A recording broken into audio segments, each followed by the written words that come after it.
اعوذ باللہ من الشیطان الرجیم، بسم اللہ الرحمن الرحیم۔ السلام علیکم۔ آج ہم پارہ نمبر 7 یعنی 7واں پارہ، اس کے خلاصے کو سمجھتے ہیں۔ تو آئیے شروع کرتے ہیں 7واں پارہ۔ شروع اللہ کے نام کے ساتھ جو بہت مہربان نہایت رحم کرنے والا ہے۔ قرآن مجید کے 7ویں پارے میں سورہ مائدہ کے آخری 6 رکوع یعنی رکوع نمبر 11 سے 16 تک اور سورہ انعام کے ابتدائی 13 رکوع شامل ہیں۔ رکوع نمبر 10 تک ہم پارہ نمبر 6 میں پڑھ چکے ہیں سورہ مائدہ کے، اور آج ہم شروع کرتے ہیں رکوع نمبر 11 سے، جو کہ سورہ مائدہ کا رکوع ہے، اور اس کی سورہ مائدہ کی اس میں آیات نمبر 78 سے لے کر 86 تک شامل ہیں۔ اس میں ہمیں بتایا گیا ہے کہ پیغمبروں نے کن لوگوں پر لعنت کی۔ سورہ مائدہ کے 11ویں رکوع میں بیان کیا گیا کہ بنی اسرائیل میں سے کفر کرنے والوں پر حضرت داؤد علیہ السلام اور حضرت عیسیٰ علیہ السلام نے لعنت کی۔ ان کا جرم یہ تھا کہ وہ اللہ کی نافرمانی میں حد سے تجاوز کرتے تھے اور دوسروں کو بھی برائی سے نہیں روکتے تھے۔ مسلمانوں کو آگاہ کیا گیا کہ یہودی اور مشرکین تم سے دشمنی میں بہت سخت ہیں، اس کے برعکس عیسائی تم سے نرمی کا معاملہ رکھتے ہیں۔ اس کی وجہ یہ ہے کہ ان میں ایسے خدا ترس لوگ ہیں جو تکبر نہیں کرتے۔ قرآن کی آیات سنتے ہیں تو رقت سے ان کی آنکھیں آنسوؤں سے تر ہو جاتی ہیں۔ وہ پکار اٹھتے ہیں کہ ہم قرآن پر ایمان لائے، یہ حق ہے ہمارے رب کی طرف سے۔ اللہ نے ایسے سعادت مندوں کو جنت کی لازوال نعمتوں کی بشارت عطا فرمائی۔ رکوع نمبر 12 آیات نمبر 87 سے 93 تک شامل ہے اس میں، اور اس میں شیطان کے گندے ترین کام کا ذکر کیا گیا ہے۔ 12ویں رکوع میں عیسائیوں کو رہبانیت سے روکا گیا۔ انہیں آگاہ کیا گیا کہ جس طرح حرام کو حلال کرنا درست نہیں، اسی طرح اللہ کی حلال کردہ نعمتوں کو حرام کرنا بھی منع ہے۔ اس رکوع میں شراب اور جوئے کو شیطان کے گندے ترین کاموں میں شمار کیا گیا۔ مسلمانوں کو ان خباثتوں سے باز رہنے کی تلقین کی گئی، البتہ واضح کیا گیا کہ ایسے لوگوں پر کوئی گناہ نہیں ہوگا جنہوں نے شراب کی حرمت کا حکم آنے سے پہلے شراب پی تھی۔ اب اگر وہ باز آ جائیں تو سابقہ عمل پر کوئی باز پرس نہیں ہوگی۔ رکوع نمبر 13 آیات نمبر 94 سے 100 تک شامل ہے اس میں، اور اس میں ہمیں بتایا گیا کہ کثرت حق کا معیار نہیں۔ 13ویں رکوع میں وضاحت کی گئی کہ کثرت حق کا معیار نہیں۔ ارشاد باری تعالیٰ ہے، المائدہ کی آیت نمبر 100 ہے، جس کا ترجمہ ہے کہ اے نبی صلی اللہ علیہ وسلم کہہ دیجئے کہ ناپاک اور پاک دونوں کبھی بھی برابر نہیں ہو سکتے، خواہ ناپاک شے کی کثرت تمہیں کتنی ہی متاثر کرے۔ رکوع نمبر 14 آیات نمبر 101 سے لے کر 108 تک، اس میں ہمیں بتایا گیا کہ بے مقصد سوالات مت کرو۔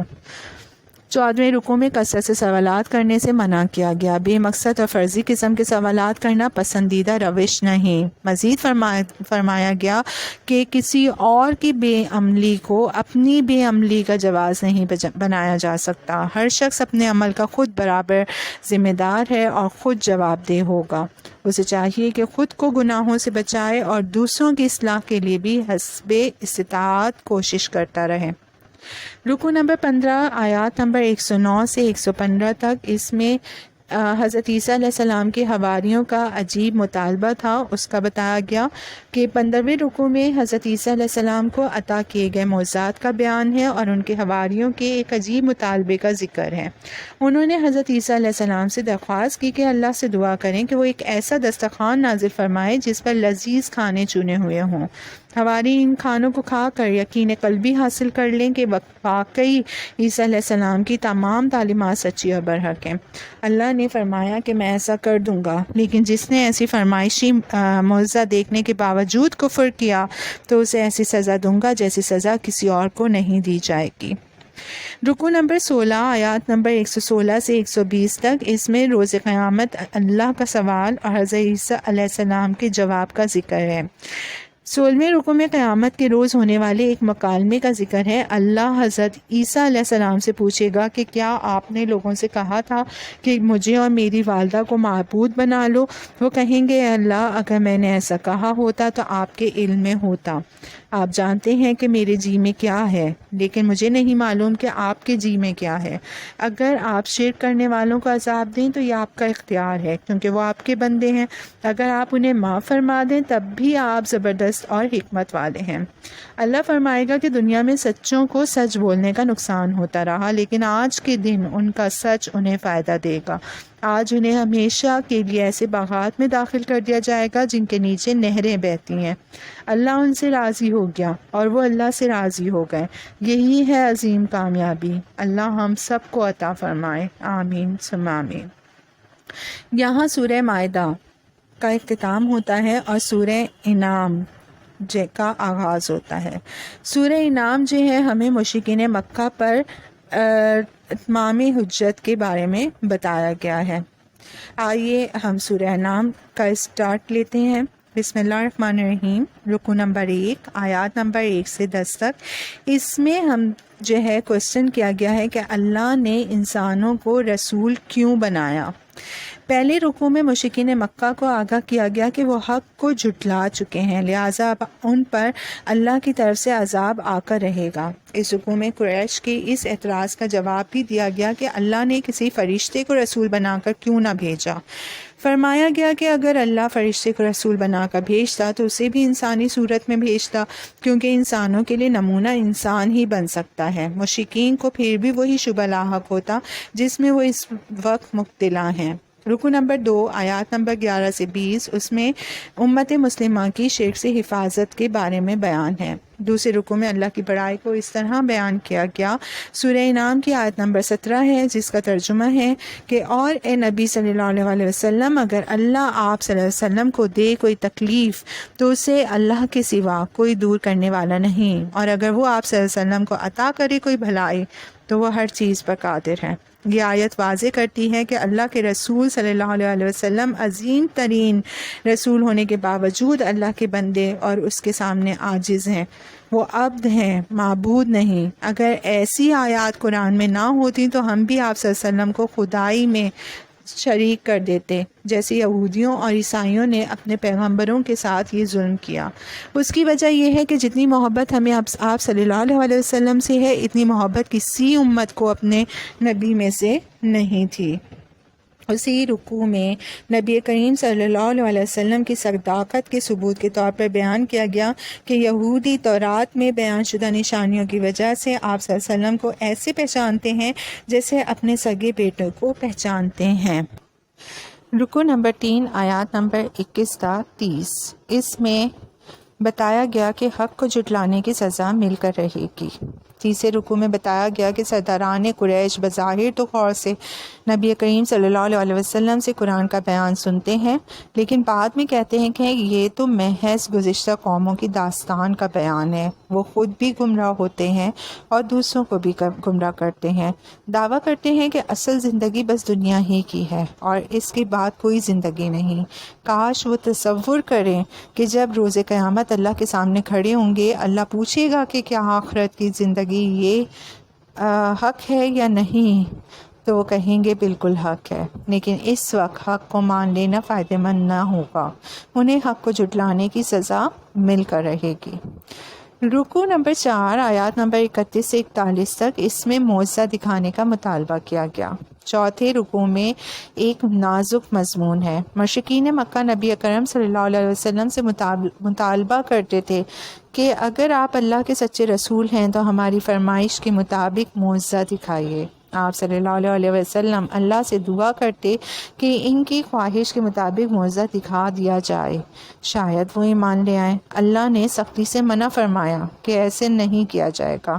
آج تک کوئی قوم معجزہ دیکھ کر ایمان نہیں لائی۔ جو قوم فرمائشی معجزہ دیکھ کر بھی ایمان نہ لائے تو وہ عذاب کی مستحق ہو جاتی ہے۔ معجزہ دکھانا قوم کے لیے نازک معاملہ ہے۔ آپ صلی اللہ علیہ وسلم اس صورتحال میں شدید اذیت سے دوچار تھے۔ مشرکین معجزہ نہ دکھانے پر آپ صلی اللہ علیہ وسلم کا مذاق اڑاتے تھے اور اللہ سختی سے معجزہ دکھانے سے انکار فرما رہا تھا۔ اللہ نے آپ صلی اللہ علیہ وسلم کی دلجوئی کے لیے فرمایا کہ کائنات میں ہر مخلوق کا ایک منظم گروہ کی صورت میں ساتھ رہنا بھی معجزہ ہے۔ اللہ کی بے شمار قدرت معجزات ہیں جو کائنات میں چاروں طرف پھیلے ہوئے ہیں۔ مشرکین انہیں دیکھ کر بھی ایمان نہیں لا رہے، وہ تو محض اپنے کفر کے جواز پیش کرنے کے لیے فرمائشی معجزات کا مطالبہ کر رہے ہیں۔ فرمائشی معجزہ دکھا دیا جائے وہ تب بھی ایمان نہیں لائیں گے، عنقریب وہ اپنے کفر کا برا انجام دیکھ لیں گے۔ رکوع نمبر 5 آیات نمبر 42 سے 50 تک، اور اس میں بتایا گیا کہ اللہ کی عطا کردہ ہدایت سے رخ پھیرنے والا اندھا ہے۔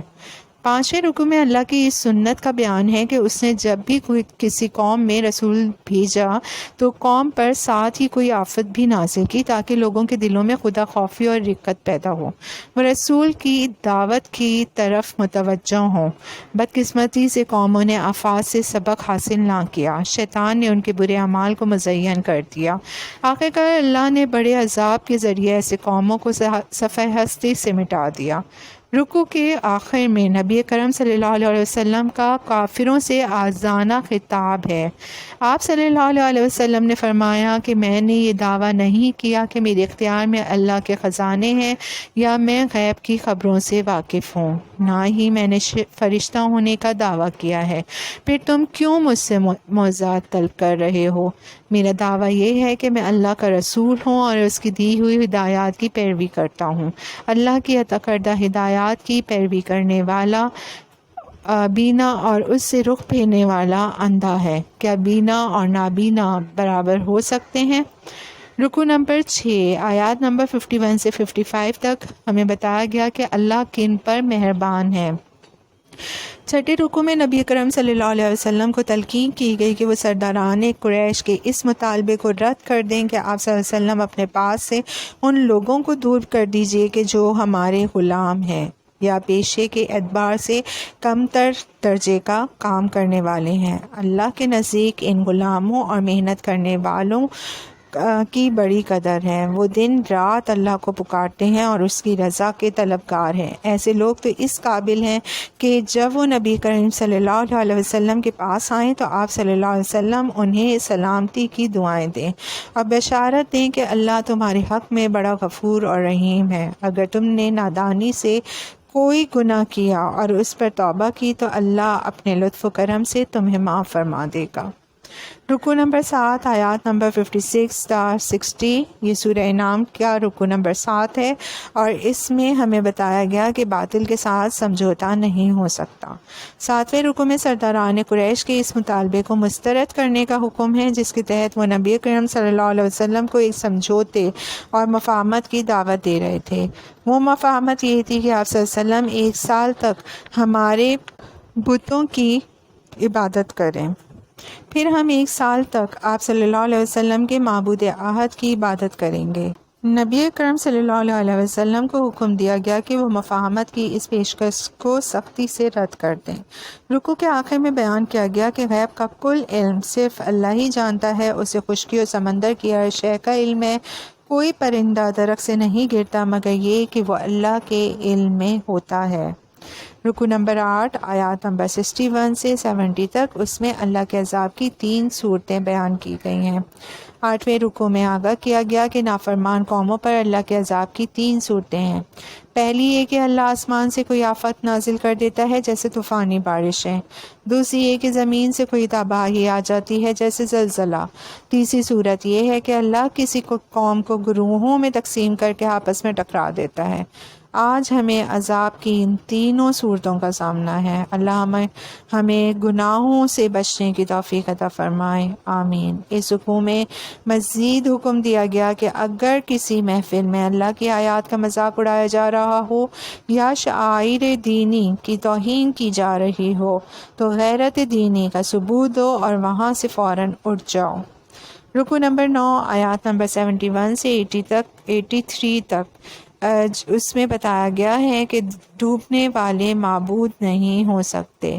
نویں رکوع میں اس تدبیر کا ذکر ہے جس کے ذریعے حضرت ابراہیم علیہ السلام نے ستارہ پرستوں، چاند پرستوں اور سورج پرستوں کو توحید کی پہچان کروانے کی کوشش کی۔ انہوں نے ستارہ دیکھا تو کہا کہ یہ میرا رب ہے، جب وہ ڈوب گیا تو کہا جو خود ڈوب گیا وہ مجھے کیا عروج دے گا۔ جب چاند کو دیکھا تو کہا یہ میرا رب ہے، جب چاند بھی ڈوب گیا تو فرمایا جب تک میرا رب مجھے ہدایت نہ دے میں صحیح معبود کی معرفت حاصل نہیں کر سکتا۔ جب سورج کو دیکھا تو کہا ہاں یہ میرا رب ہے، یہ سب سے بڑا ہے۔ جب سورج بھی ڈوب گیا تو اعلان کیا کہ میں اعلان برات کرتا ہوں ستاروں، چاند اور سورج کو معبود ماننے سے۔ میں اپنا رخ کرتا ہوں اس ہستی کی طرف جو ستاروں، چاند اور سورج کو بنانے والا ہے۔ رکوع نمبر 10 آیات نمبر 84 سے 91 تک، اور اس میں ہمیں بتایا گیا کہ نبی ہمیشہ عقیدہ توحید پر ہوتا ہے۔ 10ویں رکوع میں واضح کیا گیا کہ حضرت ابراہیم علیہ السلام پر کوئی ایسا دور نہیں گزرا کہ وہ اللہ کے سوا کسی اور کو رب مان رہے ہوں۔ یہ تو ایک دلیل تھی جو اللہ نے حضرت ابراہیم علیہ السلام کو سکھائی تھی تاکہ وہ اپنی قوم کو عقیدہ توحید تک پہنچا دیں اور شرک کی گمراہی ان پر واضح کر دیں۔ اس رکوع میں کئی انبیاء کے تذکرے کے بعد فرمایا کہ اگر وہ بھی شرک کرتے تو اللہ انہیں ان کی نیکیوں کے اجر سے محروم کر دیتا۔ نبی اکرم صلی اللہ علیہ وسلم کو بشارت دی گئی کہ اگر مکے والے آپ صلی اللہ علیہ وسلم کی دعوت کی ناقدری کر رہے ہیں تو اللہ نے ایک اور قوم کے لیے طے کر دیا ہے کہ وہ قرآن کی ناقدری نہیں کرے گی۔ یہ دراصل اہل مدینہ کی خوش نصیبی کی طرف اشارہ ہے۔ سورہ انعام کا رکوع نمبر 11 ہے، آیات نمبر 92 سے 95 تک۔ اس میں جھوٹ بولنے والوں کا برا انجام کا تذکرہ ہے۔ 11ویں رکوع میں یہود کے ایک جھوٹ کا تذکرہ ہے۔ وہ نبی اکرم صلی اللہ علیہ وسلم سے دشمنی کرتے ہوئے کہتے تھے کہ اللہ نے آج تک کوئی کتاب نازل نہیں کی۔ ان سے پوچھا گیا کہ وہ کتاب کس نے نازل کی تھی جو حضرت موسیٰ علیہ السلام لے کر آئے تھے؟ پہلے وہ کتاب ہدایت تھی اور اب قرآن ہدایت ہے۔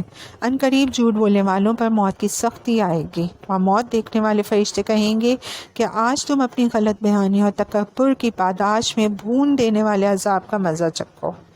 رکوع نمبر 12 آیات نمبر 96 سے 101 تک اللہ کی بے مثال نعمتیں اور قدرتیں اس میں بیان کی گئی ہیں۔ 12ویں رکوع میں اللہ تعالیٰ کی نعمتوں اور قدرتوں کا بیان ہے۔ اللہ ہی ہے جو بیج اور دانے کو پھاڑ کر اس میں سے پودے اور درخت نکالتا ہے، مردہ کو زندہ اور زندہ کو مردہ کر دیتا ہے۔ اسی نے آسمان، سورج، چاند اور ستارے بنائے، انسان کو تخلیق کیا اور اس کی جملہ ضروریات کا انتظام کیا، بارش برسائی اور اس سے اس طرح کے نباتات، سبزیاں اور پھل پیدا کیے۔ بلا شبہ ان قدرتوں میں ایمان لانے والوں کے لیے نشانیاں ہیں۔ لوگوں کی بے انصافی یہ ہے کہ انہوں نے جنات کو اللہ کا شریک ٹھہرایا حالانکہ وہ اللہ کی مخلوق ہیں۔ بلا شبہ ہر شرک سے اللہ پاک ہے۔ رکوع نمبر 13 جو اس پارے کا یعنی 7ویں پارے کا آخری رکوع ہے اور سورہ انعام کا رکوع نمبر 13 ہے، آیات نمبر 102 سے 111 تک اس میں شامل ہیں، اور اس میں ہمیں تلقین کی گئی ہے کہ مشرکین کے معبودوں کی توہین نہ کرو۔ 13ویں رکوع میں توحید باری تعالیٰ کا بیان اور شرک کی نفی ہے، اور فرمایا کہ اللہ کا بیٹا کیوں کر ہو سکتا ہے جبکہ اس کی بیوی ہی نہیں۔ واضح دلائل آ چکے ہیں لیکن اس کے باوجود لوگ شرک کر رہے ہیں۔ اہل ایمان کو منع کیا گیا کہ وہ مشرکین کے معبودوں کی توہین نہ کریں ورنہ وہ ضد میں اللہ کی توہین کرتے ہیں۔ مشرکین یقین دہانی کرا رہے ہیں کہ ان کی فرمائش کے مطابق معجزہ دکھانے پر وہ ایمان لے آئیں گے۔ حقیقت یہ ہے کہ وہ معجزہ دیکھ کر بھی ایمان نہیں لائیں گے۔ اللہ ایسے لوگوں کے دلوں اور نگاہوں پر مہر کر دیتا ہے جن کے سامنے پہلی بار حق آئے اور وہ اسے جان بوجھ کر جھٹلا دیں۔ اللہ ہمیں ایسی محرومی سے محفوظ فرمائے، آمین ثم آمین۔ یہاں ہمارا پارہ نمبر 7 کمپلیٹ ہوتا ہے، اور اس میں سورہ انعام کے 13 رکوع جو ہیں وہ شامل ہیں، اور باقی کے رکوع ہم پارہ نمبر 8 میں سمجھیں گے۔ اگر آپ لوگوں کو جو ہے ہمارے پارہ نمبر 1 سے 6 تک جو ہے ان کی ویڈیوز چاہیے تو میں آئی بٹنز میں ان کے لنکس شیئر کر دوں گی۔ اس کے علاوہ آپ لوگ جو ہے میری پلے لسٹ میں بھی خلاصہ قرآن کے نام سے پلے لسٹ موجود ہے، آپ وہاں سے تمام پارے جو ہے وہ دیکھ سکتے ہیں۔ آپ لوگوں کو اور جو ہے اللہ سمجھنے کی اور مجھے سمجھنے اور سمجھانے کی توفیق عطا فرمائے۔ آمین ثم آمین۔ شکریہ۔